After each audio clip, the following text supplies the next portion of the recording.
Boa tarde! Estamos no ar com mais um programa Talentos da Favela na TV e com agradecimentos à Prefeitura da cidade do Rio de Janeiro, Secretaria Municipal de Cultura, FOCA, Fomento à Cultura Carioca, Cultura Rio. Pessoal, no programa de hoje já está com a gente. É mais do que um talento. Adilson de Almeida. Adilson, muito obrigado pela sua presença aqui no programa Talentos da Favela na TV. Obrigado. Fabiana. Muito obrigada, Adilson, pela sua companhia aqui com a gente hoje. Adilson de Almeida tem 83 anos, é formado em administração, nasceu no Zinco, uma das favelas do Complexo de São Carlos, onde viveu até os 28 anos. É isso, Adilson. Viveu aqui com a gente até os 28 anos aqui no Complexo. É verdade, atrás do Zinco. Olha, também moro lá. Oh. Então, Adilson, no passado, as casas na favela eram feitas de folhas de zinco, até por conta disso o nome, né? Para quem não sabe, a favela do Zinco tem esse nome por conta da maioria das casas como elas eram feitas. Com as folhas de zinco, né? As paredes com folhas de zinco. Conta um pouco da sua infância, você disse como sua mãe foi fundamental na sua educação. Eu vivi num verdadeiro matriarcado. Minha mãe alfabetizou os 4 filhos, deu educação e ela alfabetizou todos os 4 filhos. Meu irmão mais velho, que era superdotado, chamado Aires, nós tínhamos diferença de 4 em 4 anos. Meu segundo irmão, Ari, eu, o terceiro, Adilson, e 10 anos mais tarde, a minha irmã, que ainda está viva. Os 2 primeiros faleceram. A minha história é um pouco, sei lá, não sei se é diferente. Eu vivi 28 anos na favela, mas minha mãe era alfabetizada, bem alfabetizada. Meu pai era semi-analfabeto. E a minha mãe dizia sempre para mim o seguinte: se você tiver que sair da favela, só através do estudo. Só através do estudo você... Não era só a minha mãe, as mães da época diziam isso. E ela estimulou isso. E eu tive... Meu irmão meio teve problema da superdotação do meu irmão mais velho, que fazia aniversário em agosto. E quando ele chegou no colégio, houve um problema. Vai entrar na primeira série. Aí deram um livrinho, chamado Meu Livrinho, e falou: isso aí é para mim. Aí ela falou: eu fui alfabetizado com 4 anos de idade. Agora eu sei tudo isso daí. Aí passaram um livro chamado Meu Tesouro. Ele leu de cabo a rabo Meu Tesouro. Então criou um problema no colégio. Ele foi um dos alunos que entraram na 2ª série. Isso, para nossa família, causou um problema para o meu irmão que vinha a seguir, que era normal. E, logicamente, eu, 8 anos mais novo, recebi a resposta desse meu irmão. Quando eu cheguei no colégio, eles diziam assim: esse aí é irmão do Aires. Então vocês vejam Já vinha a referência. A referência. Só que minha mãe dizia para mim o seguinte, sistematicamente: se você quiser sair da favela, só através do estudo. Eu segui isso. Ela me colocou no colégio. Qual é o colégio, Adilson? Colégio Azevedo Sodré. Azevedo Sodré. Aí todos os meus irmãos estudaram lá. O ensino era muito bom. Minha mãe não quis me colocar no Colégio do Canadá, me colocou lá. E eu fui para lá e comecei a estudar na 1ª série. Mas na 2ª série, eu passei por uma professora chamada Elza Pinkusfeld Sauberman, uma judia. Olha. E ela me estimulou muito. Praticamente foi uma segunda mãe para mim. Eu era o primeiro lugar da turma. E minha mãe estimulava isso. Ela sempre via as cadernetas. Ela dizia: continua assim, meu filho, continua assim. Aí eu fui indo da 1ª até a 5ª série. Quando ela mandou chamar minha mãe. E minha mãe: o que você arrumou no colégio? Eu falei: não arrumei nada. A professora quer que a senhora vá lá, porque ela quer falar com a senhora. E essa professora bancou a minha comunhão, fez muita coisa para mim, foi uma segunda mãe para mim. E minha mãe chegou lá, ela disse: olha, esse menino passa em qualquer concurso daqui. Pelo amor de Deus, a senhora matricula esse garoto em qualquer concurso, Pedro II ou o que for. Aí minha mãe me levou, me matriculou no concurso do Colégio Souza Aguiar. E eu fui para o Souza Aguiar, e comigo acontecem as coisas sempre de uma confusão. Meu nome é Adilson de Almeida e eu tinha um homônimo chamado Adilson de Almeida. E aí começou. O que aconteceu? Foi a prova, a mamãe falou assim, como é que foi a prova de português? Eu falei, foi fácil. Aí, no dia que a gente foi ver o resultado, disse, olha, tem um problema aqui. Eles não dão, eles tiram a parte da frente da prova e deram as provas para mim. Uma para mim, só que deram trocado. A minha prova foi para o menino e a prova dele... Aí, tinha o diretor do colégio e os inspetores vendo. Aí eu falei, essa prova não é minha, não. Aí ele me deu a minha. Eles botaram os nomes dos dois, falou, um passou e outro foi reprovado. Eu fui o aprovado. Na época, se eu não me engano, eu tinha 8,6. Olha. Aí passei, teve a prova de matemática, também era eliminatória, passei. Depois a de conhecimentos gerais, e eu fui para o colégio. Há uma coisa que eu faço questão de dizer para vocês todos aqui. Embora eu tenha vivido 28 anos no Morro, quando eu fui para o colégio, o ginásio, era um ginásio que era o dia inteiro. Tinha oficina, tinha tudo. Então, o resultado, eu ficava muito tempo fora. Eu saía de manhã às 6h30, só voltava às 5 da tarde. Então, tinha café da manhã, almoço e tinha também praticamente a janta. Era o dia inteiro. Então, o que aconteceu? Eu fiquei dos 13 anos até os 4 anos seguintes, praticamente fora do Morro. Só tinha o seguinte, não era só eu, tinha outros alunos que também tinham a mesma coisa que eu. O colégio, o ginásio, ele tomava muito tempo da gente. Minha mãe investiu muito em mim. Ela tinha investido no meu irmão mais velho e não deu resultado. E ela investiu muito em mim, em uniforme, em tudo. E eu fiz o ginásio totalmente no Colégio Souza Aguiar. Quando terminou o ginásio, eu tive que ir para o Exército. E fui para o Exército. Fiquei 1 ano e meio como cabo, depois... E lá no Exército, o coronel Remo Rocha chegou para mim, 34, você quer ficar engajado dentro de um mês você vai a 3º sargento. Eu tinha outras opções. Falei, não, coronel, eu não quero não. Eu vou embora para casa. Só que nesse íntere, teve uma série de coisas diferentes para mim. Nem tudo eu tive problemas de várias naturezas. Resultado, abandonei o colégio e fiquei em casa. Não fiz a trancamento de matrícula. Então eu cometi um erro. E quando eu tentei voltar, o professor do Souza Aguiar, que foi meu professor de História, Arthur da Mota Pereira, ele disse, você não tem direito, você abandonou o colégio. Nossa. E eu fiquei chateado que eu queria voltar. Resultado, aí eu fiz um requerimento de próprio punho e fui no departamento de ensino do 2º grau. Quando cheguei lá, aconteceu o seguinte, eu era o 20º da fila. E quando entrou o professor Antônio José Chediac. Ele olhou e falou, ô Chico Telha, o que você está fazendo aqui? Falei, eu estou querendo falar com o diretor do ensino do 2º grau, porque eu não posso voltar, eu quero voltar a estudar, e o professor Arthur da Rocha Pereira não quer deixar eu entrar. Ele entrou. Legal, né? Era ele. Falou, entra. Aí eu entrei. Ô Chico Telha, o que você arrumou? Falei, eu não arrumei nada. Eu expliquei. Abandonei o colégio, não tranquei matrícula, e eu estou querendo voltar. E o Arthur? Ele negou. Aí ele falou, mas eu fiz um requerimento para o senhor. Ele falou, me dá aqui, se tiver erro de português, você vai ver comigo. Ih, pronto. Aí olhou,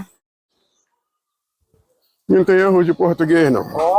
Aí pegou e falou assim, Caro Arthur, estudar é necessário. Matricule-o já. Aí botou o carimbo e falou. Aí eu saí e fui a pé para o Colégio Souza Guiar. Cheguei lá, o professor Arthur da Mota Pereira, precisa de volta outra vez? Eu falei, estou de volta. E o professor Antônio José Chidiac mandou um recado para o senhor. Olha. E falou, cadê? Não tinha o que fazer.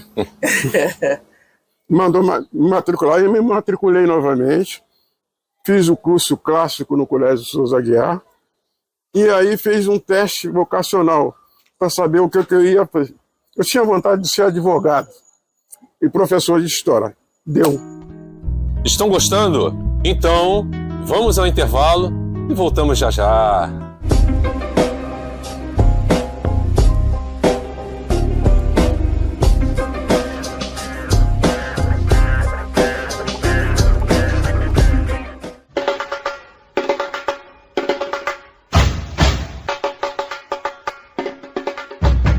A Daquerjo Cultural é uma entidade modelo de associação cultural que tem por finalidade o resgate da cultura e das tradições regionais, tais como o folclore brasileiro, o samba, as danças folclóricas, as artes plásticas, entre outras manifestações artísticas que constituem o pilar da nossa cultura.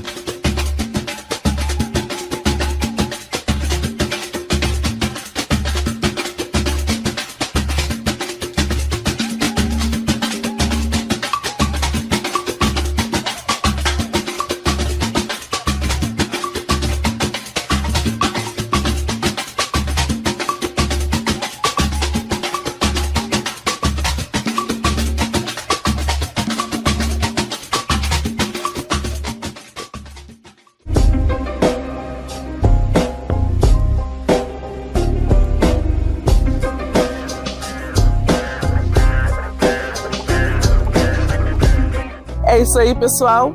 Retornamos a apresentar o Talento na Favela, no Complexo de São Carlos. Adilson, você é o nosso historiador aqui, incluindo a própria escola de samba Estácio de Sá. Seu pai, Manuel Bacurau, teve uma ligação direta com o samba. O que você pode contar pra gente sobre essa ligação? A ligação do meu pai era a seguinte. Ele foi o fundador da Vê-se-Pode, que depois foi obrigada pelo governo para mudar para Recreio de São Carlos. Ela é do ano de 1929.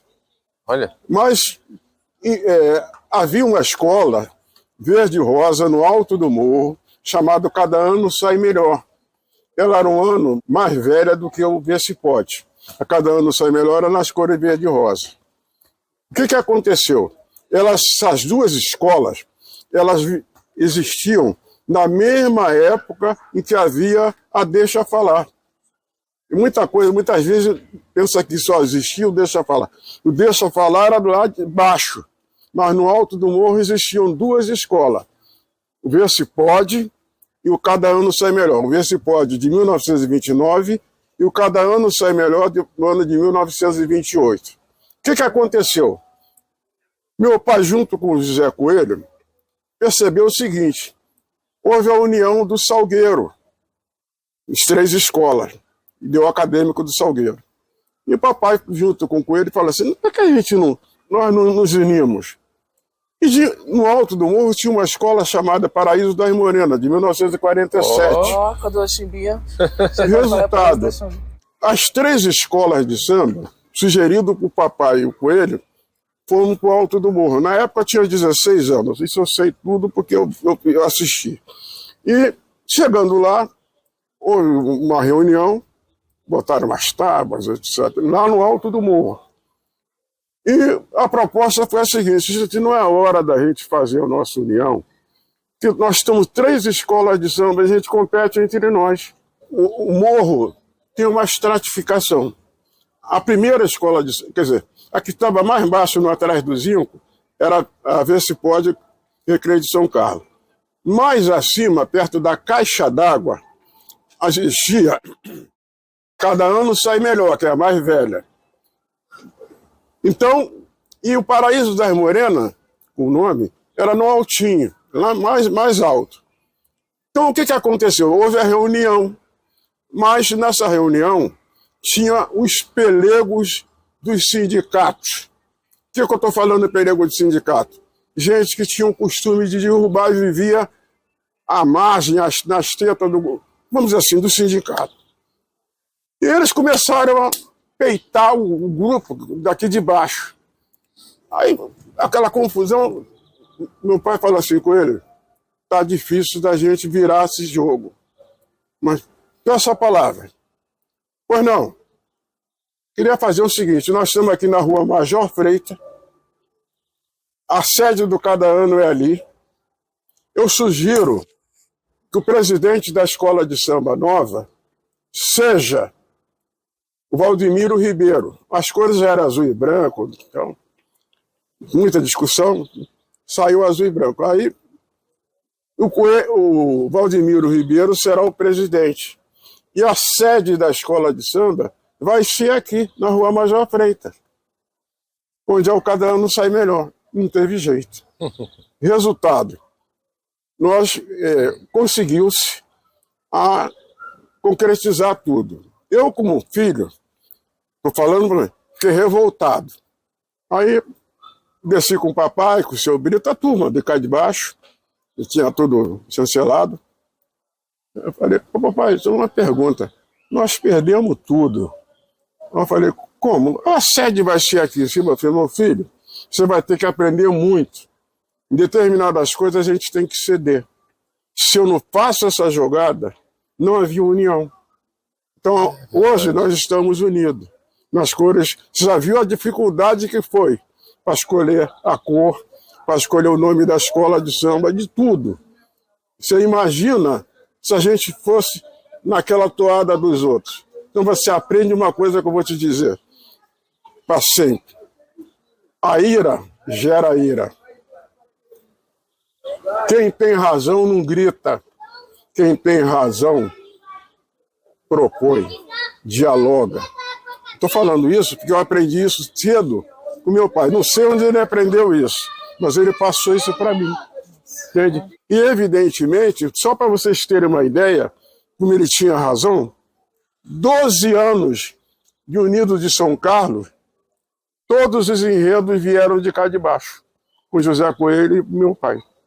O Manuel Bacurau, que vocês estão falando, ele tinha uma facilidade fora do comum. Ele era bombeiro hidráulico e funileiro. Então, todos os diademas de escola de samba, ele fazia.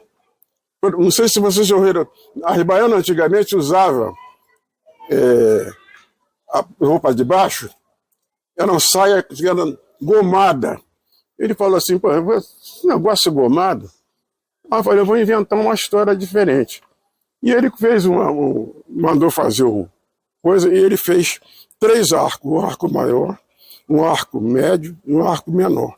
Botou a roupa assim: seguinte, se desfilar, não vai derrubar nunca mais. E aconteceu o seguinte: as baianas hoje em dia, vocês sabem perfeitamente que exatamente ela usa isso.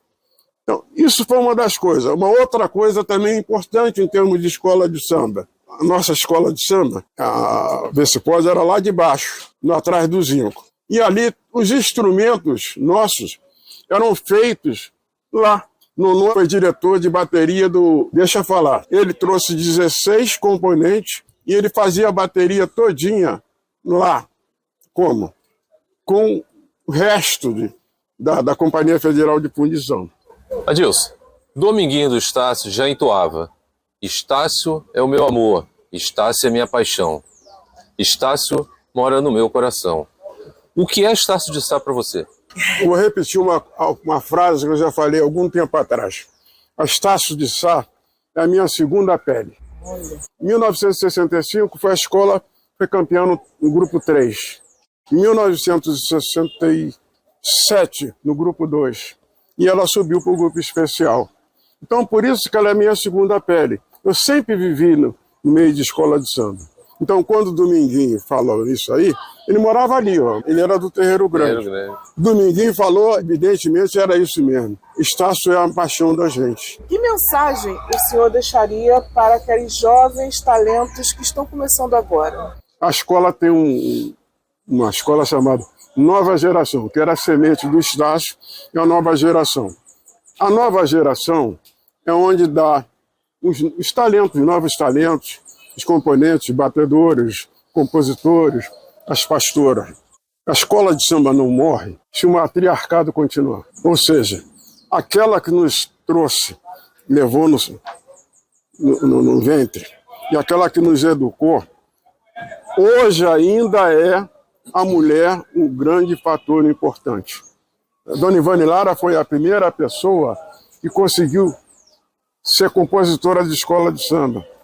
Então, o que eu quero dizer é o seguinte, que outras mulheres possam vir junto entoar samba, que ainda é um lugar de homens.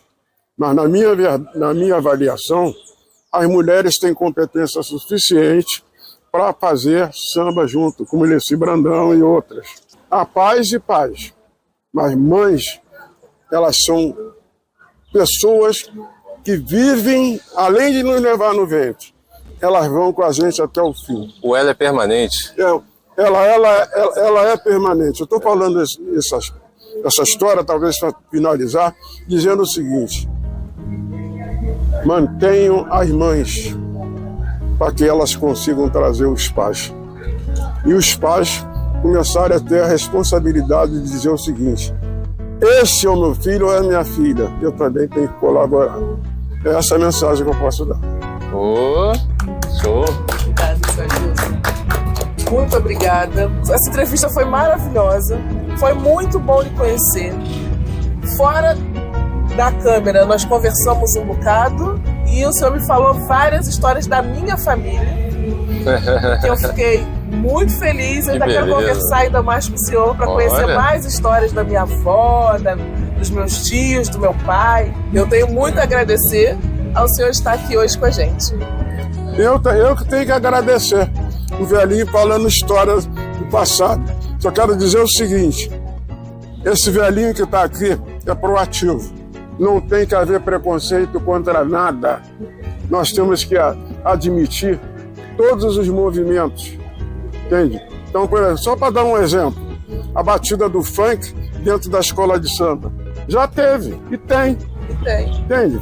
Qual o problema de você fazer isso? A gente tem que evitar qualquer tipo de preconceito. A gente saber absorver aquilo que é importante para nós, que dignifica a nossa vida. Muito obrigado. Nossa sabedoria no Talentos da Favela na TV. Mais um talento.